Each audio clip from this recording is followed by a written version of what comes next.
Hi, and welcome back to the Mob Mentality Show. I'm Chris Lucian, and my co-host is Austin Chadwick. And today we have Reinier Pamintuan here with us to talk about lightning talks, presentations in mob settings, and remote versus in-person presentations. So, Ray, could you just start us off by telling us a little bit about yourself and what made you interested in these topics, and then we can kick it off on the lightning talks. Yeah, sure. So, my name's Ray. I've been a software developer for about 4 years now, and I've been mob programming for a little less than 2 years, and still just, kind of making my way and learning a lot about Agile as we go.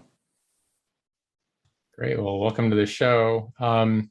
So one of the topics that we wanted to have you on for was, just how lightning talks and has affected your public speaking skills. So, why did you choose that? What was the how did it affect you? And Yeah. So initially, and something that I'm still working on today is public speaking, and the idea of voluntarily, doing a presentation in front of a bunch of people, whether it's in person or remote, was not my favorite idea. But as I got into software development, I realized being able to speak to people and convey your ideas properly is really important. And so getting into having the opportunity to do lightning talks was really beneficial for me in this past year. And even just talking with you all today, I'm feeling the benefits from the lightning talks, and I feel it helping me as we speak. Nice. And I'll have to jump in and say that for those of you who don't know what a lightning talk is instead of getting up and giving like a 1 hour speech in front of a crowd, it's we where we mob right now, we'll once a month we have an opportunity for people to come up and give 5-minute talks on a topic. And what I love about having Ray on the show is that he's been one who's really been utilizing that opportunity. Some people don't take that opportunity. He uses it a lot. He's really seen him grow. And and then what specific things, maybe describe for us your first lightning talk experience, or and maybe compare that with maybe your last one. Yeah, that's a good one. So I can recall the first lightning talk that I had to do, or that I wanted to do, was about building computers, and it took me the longest time to even come up with the topic. And once I did, I decided it had to be about something that I was passionate about. Even though I am passionate about building computers, I still felt pretty uncomfortable doing a lightning talk. And I think it took me about 3 or 4 days to prepare for it. Once it was over, I was feeling like, okay, that was difficult. But I made sure to continue and do it again next month. The last 2 lightning talks that I had, I was able to prepare for them like in under a day. And it almost felt more of like a conversation. I had less notes and more pictures. And as time went on, I don't have them now. My scripts, I would write out these scripts, have shrunk dramatically, like up to, I think right now I'm only writing down like bullet points. And so I think one of the main differences as well is adjusting to time. So lightning talks are typically only 5 minutes long. Initially, I would have to set up my script to start and end exactly 5 minutes, and now it's been easier to adjust based on the way things are going. Nice. Would you say that doing these lightning talks kind of one after the other has helped you with impromptu presentations that you might have to give off the cuff? Say that a manager or something walks up and starts talking to you about your work or something along those lines. Is that like one of the benefits that you might have seen? Yeah, that's a really good example. So we'll have stand-ups, and sometimes it might be my turn to do a stand-up, even though something might come up and I might have to deliver the stand-up, and just kind of sitting back and having an impromptu moment with the product owner can be nerve-wracking, but just thinking about it like a lightning talk, and you don't want to have it go on for too long, and just thinking about bullet points about the topic, it's been a lot easier for me to deliver the stand-up that way. Nice. I've seen you do a number of your lightning talks, and they're always about kind of interesting, maybe a little bit tangential topics. Like, do you get people coming to you after your presentations and asking you questions and getting in conversations about them? I imagine so, but maybe you can talk about that a little bit. Yeah, that's one of the cool things also is I talk about a topic that I find interesting, and it might not be the most exciting thing, like how does QR code work?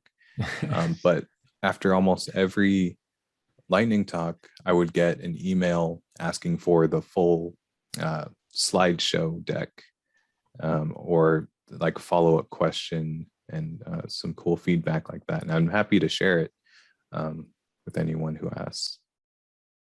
Nice. And I think I'll take you off the hot seat for a second, because I have a question for Chris. So maybe this will go to kind of more leadership or organizational forming. What led to kind of the history of having lightning talks all the time? Like what was the genesis of it, and what was the intended outcome? Yeah. Yeah. Okay. So these lightning talks eventually became kind of, so at some point they were required, and then we stopped requiring them, but then we combined them with other meetings and provided space for people to give lightning talks. But I'll back way up. I went to a project-based charter school in middle school and high school. And there were a couple of things that this school did that were really interesting. One was they had you write reflections on everything. So it's kind of like a personal retrospective. They'd have you do a personal retrospective after every little thing you did, projects and everything. But they also would kind of have a defense that you had to do, like a spoken verbal presentation after every semester, and you and maybe 3 other students would have a defense to give to both your teachers and the parents of the other kids that were there as well. And so and I believe, I hated it at the time, but I believed that it's really had a positive impact on me.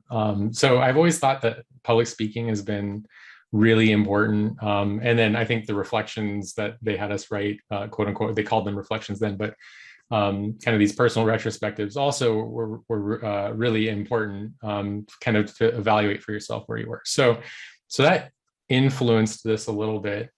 Then the combination of that with, we had very like strict mobbed learning time.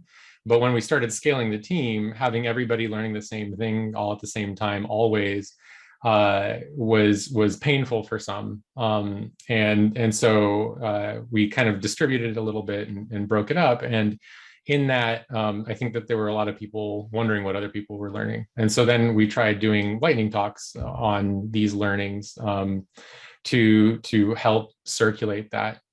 Then that kind of was retrospected on and became kind of mandatory for everybody. And then later on, that also became optional. But over time, the people that have participated in it have I think really seen a lot of benefits. So I would say that I've been doing a lot of public speaking even since since middle school, and I've realized that so many moments in my career, I've found that public speaking knowledge has really accelerated things. And so I wanted to make sure that that opportunity was available to everybody that worked, with me in general. That's awesome. That's awesome. Well, thanks for giving that context and history. And Yeah. I guess maybe a follow-up question for Ray is now being kind of in this environment for a while, what have you enjoyed or learned from other people giving lightning talks? Has that led to anything for you in your development? Yeah. So I guess listening to other people do lightning talks and even just facilitating retros, I'm starting to notice things that I can, learn from, like, pacing and giving space for questions. So I do appreciate, listening to other people do lightning talks. And I feel like there are things that I look out for now to try and learn from others when I listen to talks.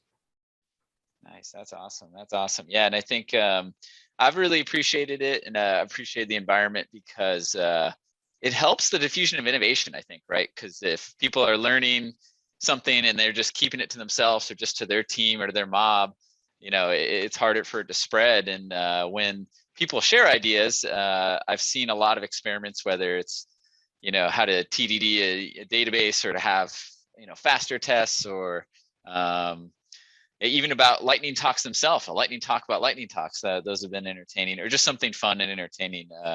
You can lead to a lot of innovation spreading around. And then maybe one more question or so on lightning talks before switching is, so after, you've talked earlier about your first lightning talk and then your last one, have you seen any difference in your maybe mobbing or coding after doing more lightning talks? Yeah.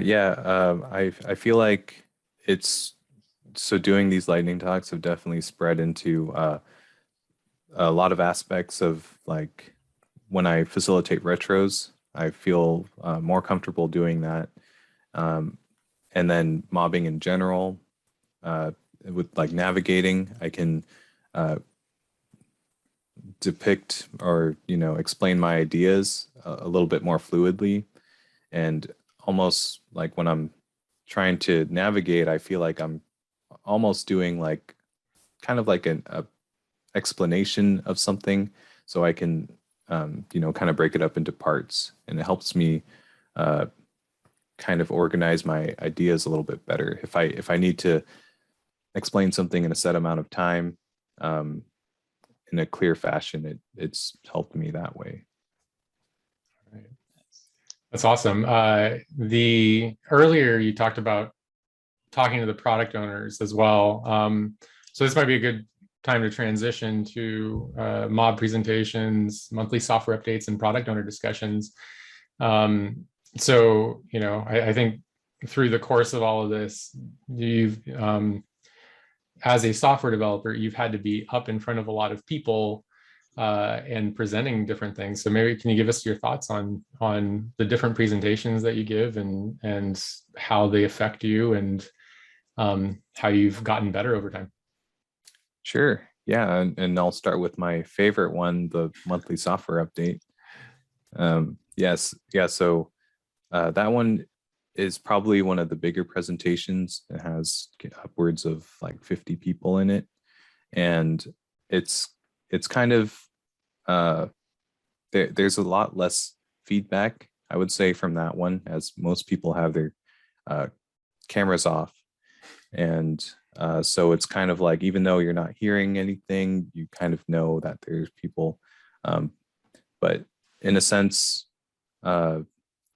just kind of bringing the same idea that I have been using with lightning talks, like coming in with, this is the information I have, and I want to explain this part of the product in a timely fashion.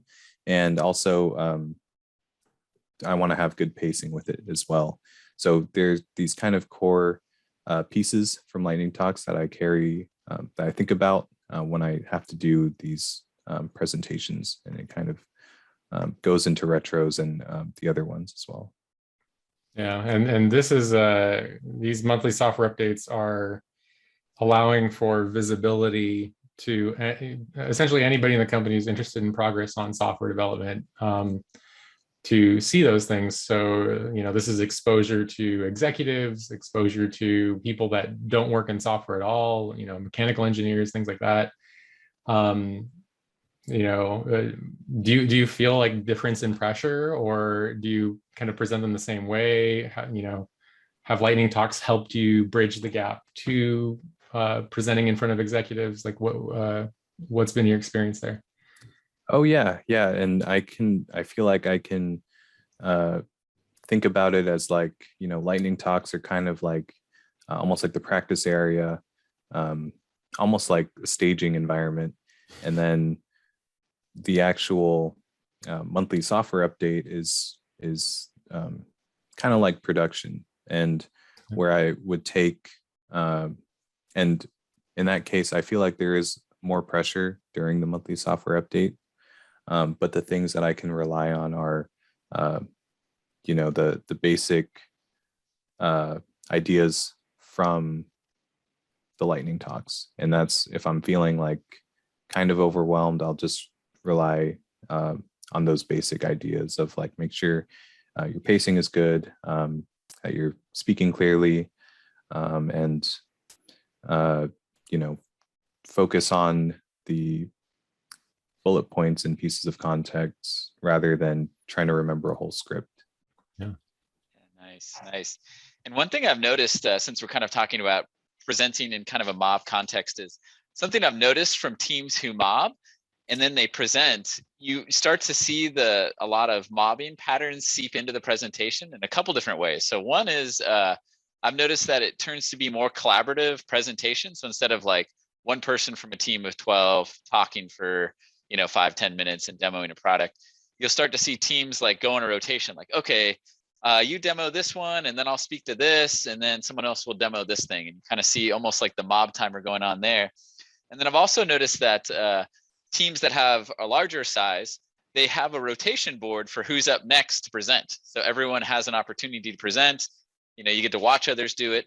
And then the team kind of mobs the preparation as well. I've noticed where right before the event, it's not like you're alone. Okay, like, oh, Austin's going to go in a corner today, can prepare for the monthly update. The team will help him mob and prepare and be like, okay, those are good points to hit. Let's not talk about that one because it's not pertinent to this audience, or whatever it is. And so I've loved seeing that. And I guess in your preparations for the monthly update, one thing that's unique about it is it's also a product demonstration as well, which is different than just talking to slides.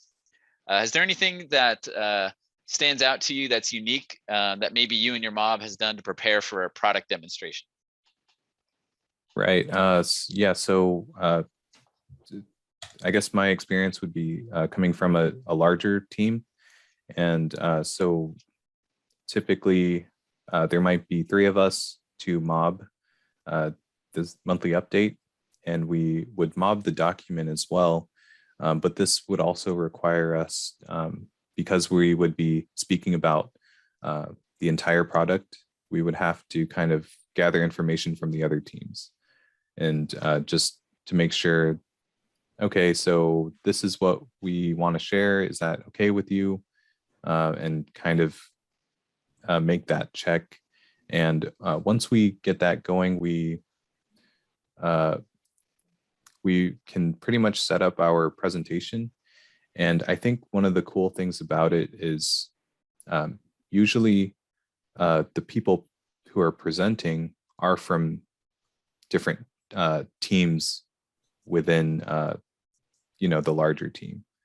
So we have the 3 teams, and we'll have one person from team 1, 2, and 3. And even though we're from the different sub teams, we all mob together pretty fluidly. That's awesome. And one other thing that just occurred to me is we've been doing retrospectives after the monthly update as well. Yeah. What's kind of the history on that, Chris? I'm trying to remember myself. So when we first started doing these monthly software updates, it was when we started scaling. So we were originally 5 people, and we, back when we were mobbing about 6 years ago, the norm would be to just have frequent communication with product owner and stakeholders. When we started scaling the team, the company was going to make a huge investment in software, creating a whole new department, bringing everything up together. So, what we said is like, hey, look, we can have we will present working software in production that has accumulated over the last month. We release daily or whatever, but we're not going to present it to everyone all the time. Instead, we'll batch these things up in 1 month increments, and anybody in the company can come and see the presentation. And so these meetings are fairly expensive in the sense that there's a lot of people interested in a large investment in the company. And so a couple things that came from executives was like, this meeting should be shorter and essentially presented close to flawless in the presentation, so that we're not wasting a lot of time, but we're informing everybody that needs to be informed.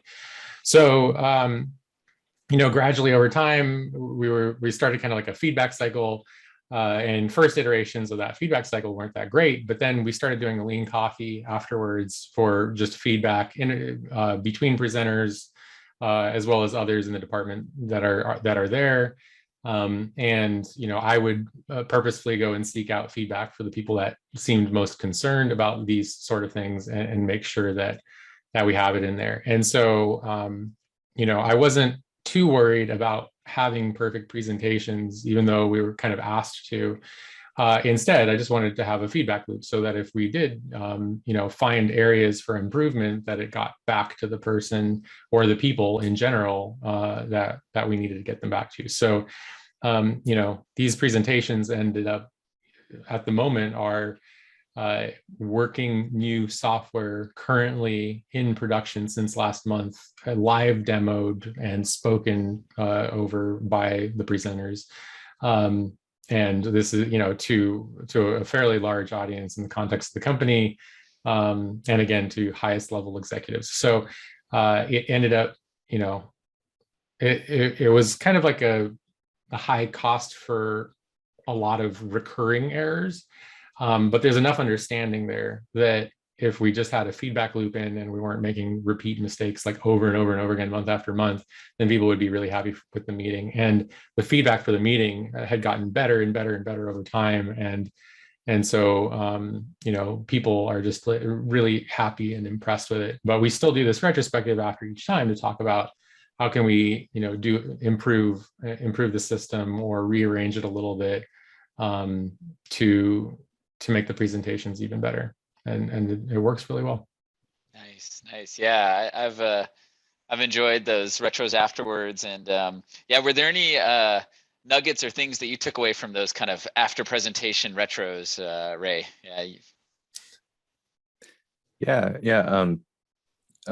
So especially more recently, the product owners would also be joining the retros, and it was good to hear their feedback on how they think things were presented. It's usually been positive and pretty helpful, and it's also a good place for everyone to, if they want to give shout outs and stuff.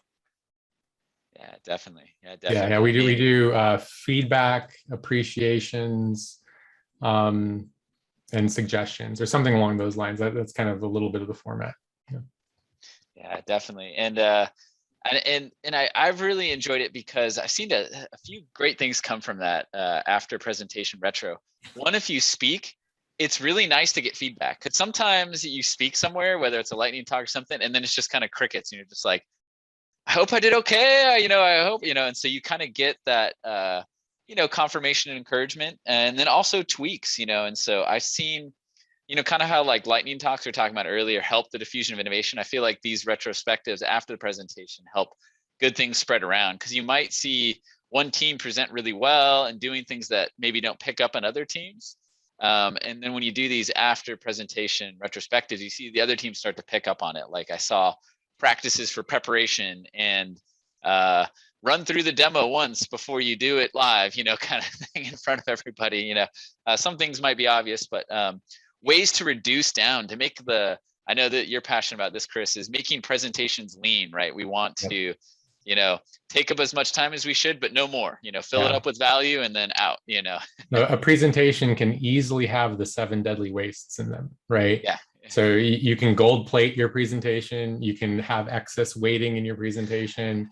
And so like what you want is really meaty content that that you run through without these wastes. And so if you have a lean style retrospective or even a value stream map of what you talk about, then you'd end up really removing the parts of the presentation that are not interesting or not interesting, but not valuable.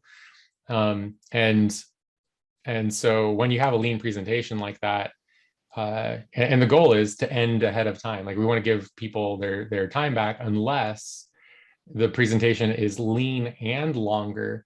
That means that we have more user interactable features that are visible to the outside of the group that have been published to production. And so if somebody gets a longer, very lean presentation, then the organization at least sees the content built and has opportunities to speak to the value of that content. And so feedback can come in from anyone in the company about how valuable the product owner decisions are being when they're made. And that's a big value of this presentation.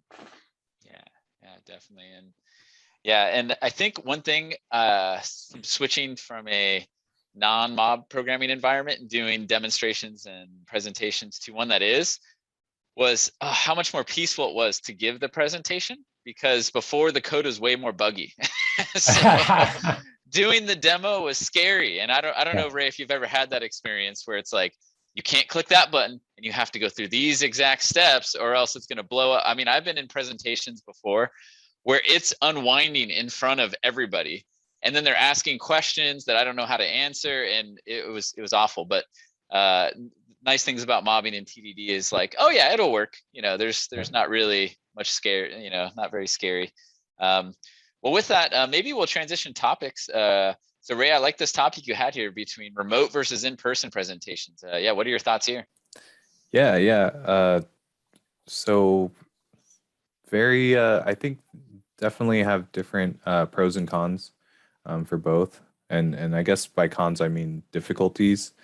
So starting off with in-person, and I'm just thinking about the monthly software update, for example. I felt like there was more factors to take into account. This was an in-person presentation where I would think about have more cognitive load, like I'm making eye contact with the audience. My body language is conducive to the presentation. And on top of that, I'm also working with the computer behind me. So there was a lot of more cognitive load going on. And the other thing is you're constantly visible, which is something I didn't think about in the before going remote. And then going into remote, I feel like the focus is more on the screen in front of you. One of the difficulties with that is there is less feedback unless the audience has the camera on. It's kind of like you're just talking into the abyss, but you just have to remember that people are listening.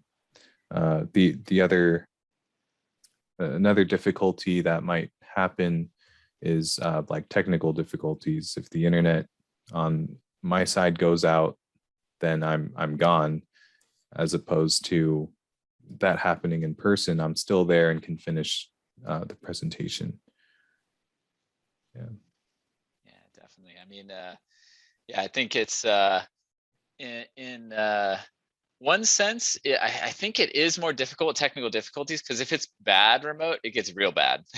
It can get real bad, where like someone's left their mic on and they're like running through the woods at the same time, and they're not hearing us telling them to mic themselves or whatever. And so, yeah, I've definitely seen those kind of issues, but what's nice about remote is almost there's redundancy, right? So I know Chris and I have been presenting once where one of us goes down, and then so, but then you can, whoever's still left in there can start presenting from their screen and, keep going, so it might lead to some improv, but actually, you bring that up, but in the last presentation, somebody was pulled away, could not present. They were the only presenter.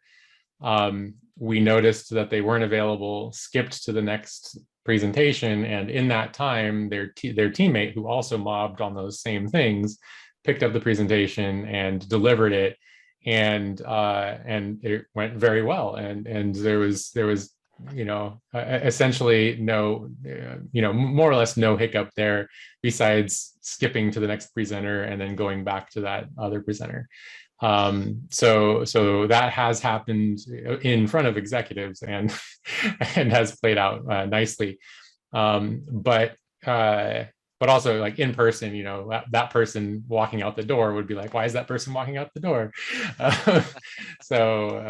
Yeah, but I also, I'll point out, anybody watching on YouTube, the picture behind Austin right now, that's the space that we'd be walking around in. And so we have 50 people kind of going from station to station, and we literally just like walk up to the station and move from station to station. And so there is a little bit of that handoff time that happens. That's a little bit, more stressful for some people from time to time, but it, there are some tremendous benefits where everybody can see it. We can get a lot more people in the presentation than we were before and things like that. Yeah, it's easier for everyone to see when everyone's remote, yeah. basically, because before it was like you want to stand behind a taller person or that kind of thing. Yeah.